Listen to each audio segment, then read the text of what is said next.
আবার সবাই আই পড়বো। আল্লাহ আপনি সবাইকে সই সালামত রাখেন।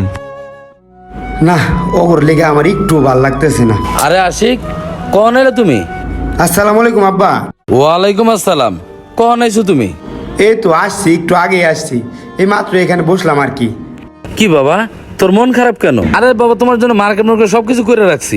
আরো যদি কেনাকাটা করা লাগে বলবা, বাবা আছি না, আরো কিনে দেবো। এগুলো না মন খারাপ করে না। না আব্বা, মূলত আমার মার্কেটের লিগে কোন মন খারাপ নাই। আমার একটা বন্ধু অনেক দিন ধরে মাদ্রাসায় পড়ি, এতিম, যাওয়ার কোনো জায়গা নাই। আমি ওরে বলছিলাম আমার বাসায় নিয়ে আসতাম, কিন্তু মাদ্রাসায় আরো একটা ছোট এতিম বাচ্চা আছে, ওর জন্যে আমার বন্ধুরা আসে নাই। এখন একজনকে নিয়ে আসলে আরেকজন তো মসজিদে এক হয়ে যাব। এই জন্যে আমি আপনার ভয়ে দুইজনরে আনতেও পারি না। এই জন্য আমার খুব কষ্ট লাগতেছে। এই জন্যে আমার কাছে ঈদটা মনে হতেছে কিছু একটা নাই, কিছু একটা নাই। ও আচ্ছা আচ্ছা, এই